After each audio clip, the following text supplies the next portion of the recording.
Okay, today we got a kettlebell sports style workout. It's more of a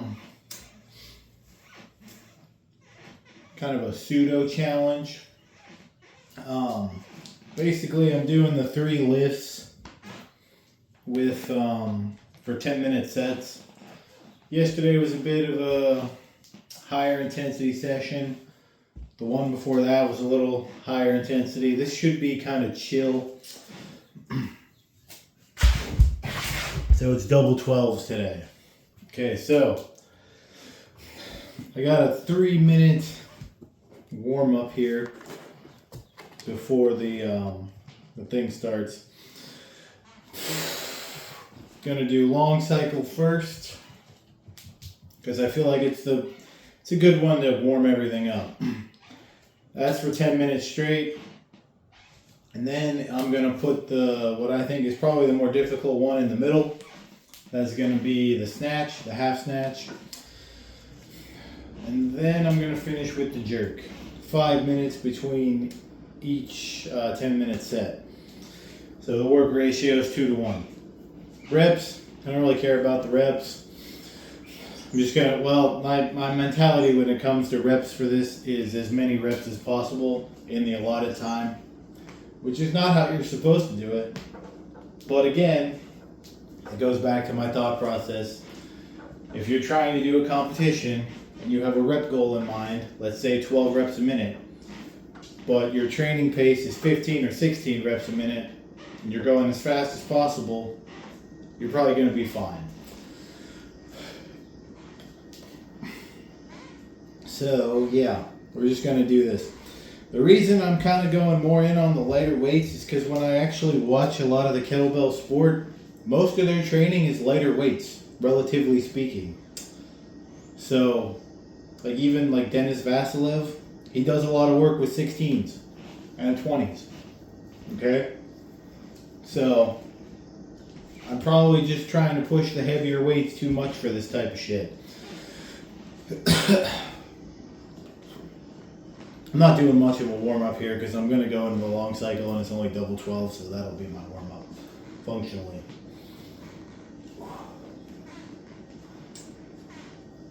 So 3 minutes to explain what I'm doing. The complex work I did yesterday, a little more, a little heavier. I did double 20s on that.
Do you know how many reps that was?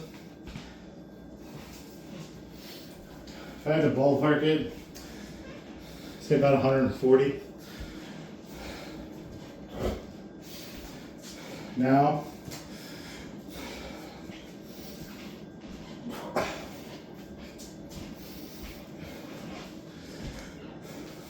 it's decent cardio when you go all out like that.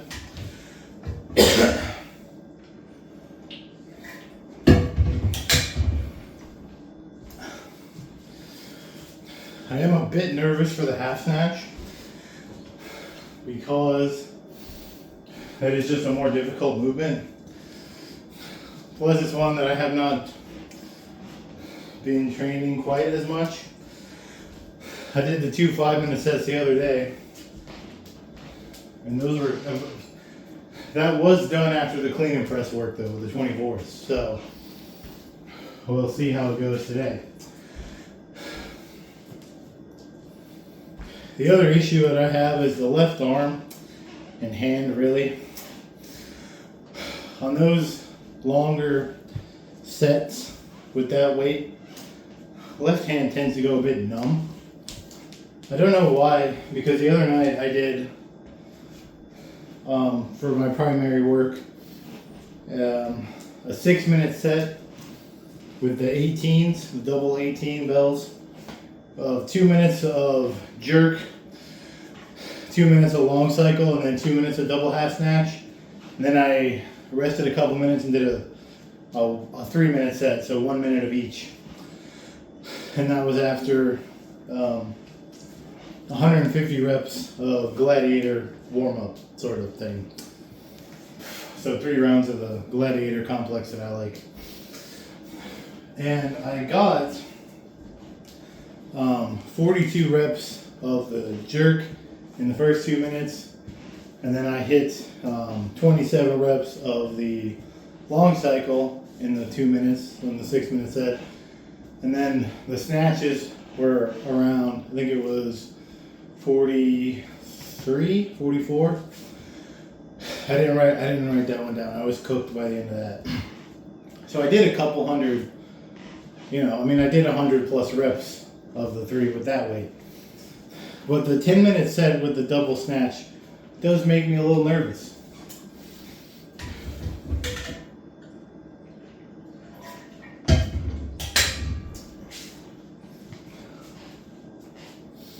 So you know what, this one I might have to pace a little bit just to get an idea for it. So I think that might be what it is too. It's like an unknown. Like when it comes to long cycle, it's the lift I practice the most. I know what I can do roughly in a minute.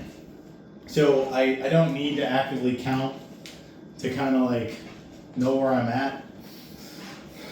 So I know how deep I can go in the water on that one. The double half snatch, not really. I did do it a lot, EMOM style, but then I tweaked my back and I kind of avoided it. And now I'm getting back into it with these weights here. And these double 12s have been very helpful for that. It has mostly alleviated the issue I had with forearm pain. I said in a previous video that it felt kind of like shin splints in my arms, so not very pleasant feeling. But then also it's kind of helping my lower back, getting me back into the double half snatch. So it's been good for that. Along with the swings as well. I've done a lot of kettlebell swings as well. So I got to build that up. My technique with the double half snatch, double snatch in general, has been kind of shit, honestly. But I'm going to go for the 10-minute set here. Like I said, this workout was really just some volume, but it wasn't supposed to be super intense. So I don't know how the 10-minute set with this is going to go. And then tomorrow is a rest day. Sunday I'm bringing back Snatchamania. Because I haven't done that in a couple of years because WrestleMania has sucked, because wrestling has sucked since 40. But that was the last time I did Snatchamania. It was WrestleMania 40, and that was a good one. But, all right.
I started at 20, then I kind of lost count for a minute.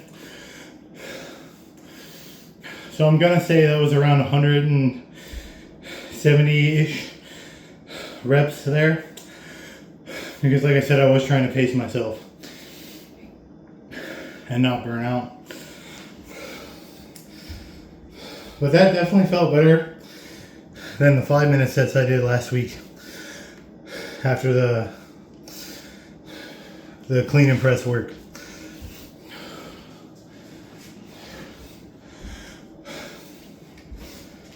Also, I have switched up the diet because I am cutting. Because like I've gotten too sloppy looking for my tastes. So I'm down 6 pounds from 215 down to 209. And I am eating at a calorie deficit, obviously, but beyond that, I have switched back to a high carb, whole food vegan diet that's relatively, I won't say relatively, it is low fat. I'm eating maybe 30 grams of fat a day. So it's very high carb, moderate protein, 80 to 115 grams a day. And then like I said, rounded up about 30 grams of fat per day.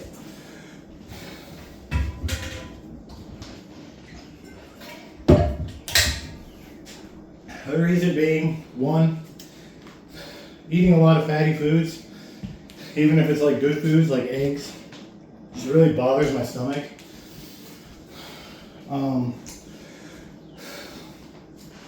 Two, that is the best way for me to actually stick to a calorie deficit, okay? I am very much all in on something, okay? I cannot half-ass things.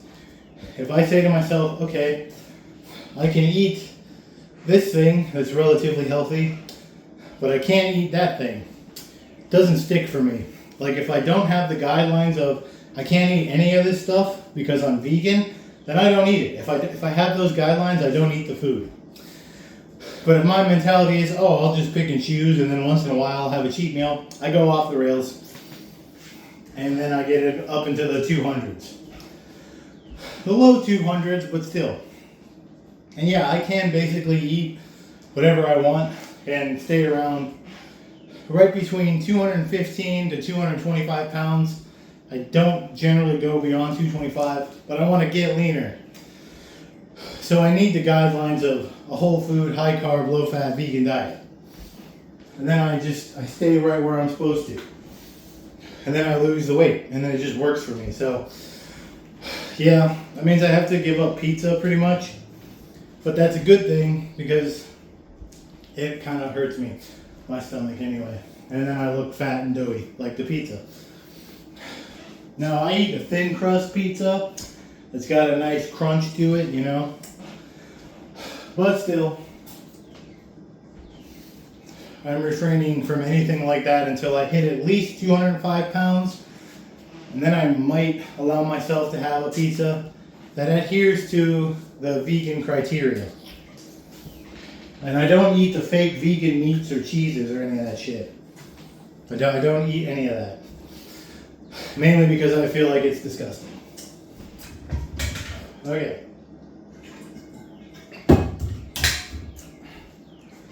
That 10-minute set was not, that was the first, no, it was the second 10-minute set I've done with a double half snatch. So that goes to show how much energy doing heavy clean and presses can take out of you. Because I struggled a lot with those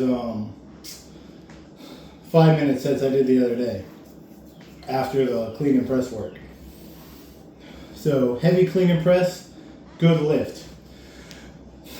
That's why I say doing that kind of work does help if your goal is kettlebell sport. You just train the clean and press with a much heavier weight than you would use in your sport.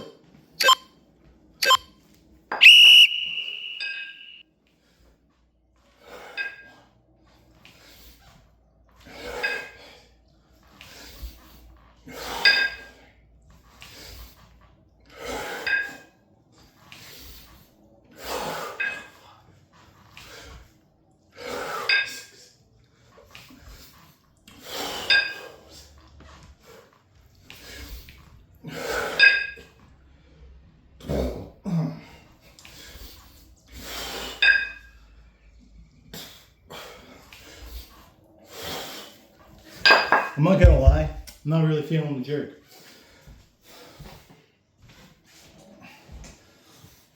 Nah, I think I might have hit the energy wall there, because yesterday was actually a really steep deficit by like 1,500 calories. Not intentional, I just only ate one meal and didn't bother to, like, I was busy throughout the day, so I just didn't eat that much. But now I'm really starting to feel it.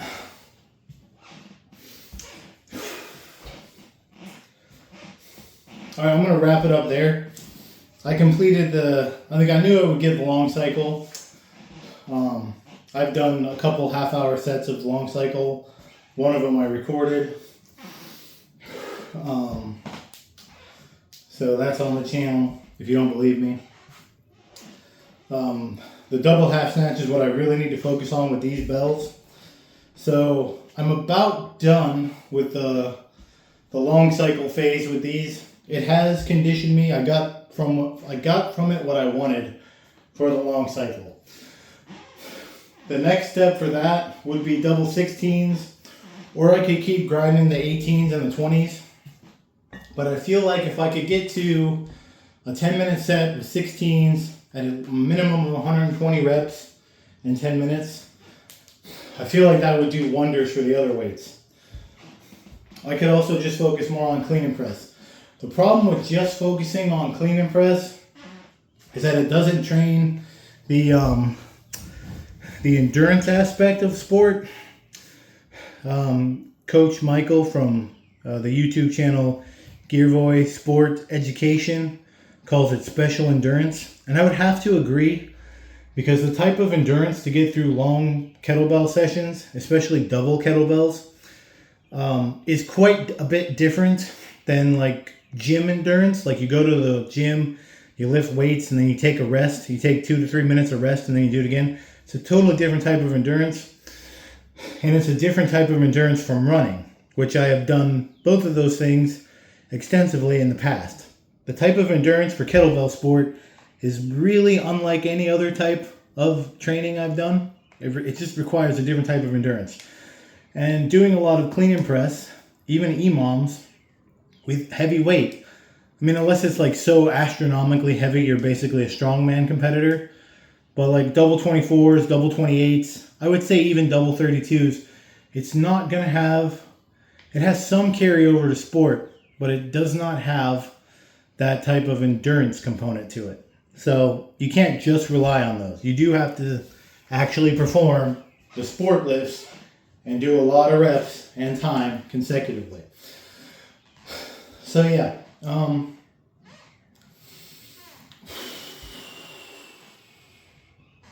sorry, blood sugar's a little low. I can feel getting a little out of it.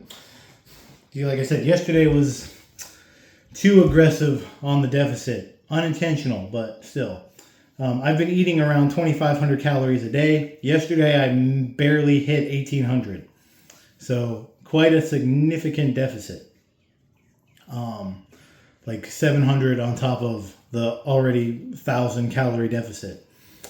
I want to mention that too. Some people will tell you not to cut super aggressively like that. But the way I look at it is, so I was like 215 pounds, okay? I was eating, it averaged out to about 3,500 calories a day. And I'm 20-ish% body fat, probably around 22 to 25, I would say. I can afford an aggressive deficit of 1,000 calories because I'm just going down to 2,500, which is a pretty normal amount of calories. So like I can do that. If you're trying to lose, just say 10 pounds and go from 15% body fat down to 10% body fat or whatever that would work out to, you don't want to make 1,000 calorie deficit straight away. So the heavier you are and the more that you eat, when you decide that you want to cut and get lean, you can afford a more aggressive deficit for a while. And then what I'll eventually do, once I hit one of my goal weights of 205 pounds and maintain that for a week or two, or get below that, I'll throw in a couple of, like a high calorie day here or there. The high calorie day will follow my plan of high carb, low fat, vegan, because I do believe that your body adjusts to what you put into it on a daily basis. So it'll know how to handle those calories, but it'll also be like, okay, I'm not starving. So that's just a personal theory. And I've gained and lost weight enough times intentionally, not like, oh, I just became a binge eating slob. It's been an intentional process. I think I can say that at least for me, what I'm telling you works. So yeah, the heavier you are and the more fat that you have, the more food that you eat, the more aggressive your deficit can be. And you don't need to worry about trying to manage a 150 to 200 calorie a day deficit, which doesn't fucking work, honestly. And that's why I believe that if you're going to bulk, you should be aggressive with your bulk. You should go for at least 500 calorie surplus. This is another thing I've been working on, is just holding this bottoms up. And that really helps build the grip and wrist strength. And this is 26 pounds, so it's not super lightweight for this. But yeah, this has been a good one.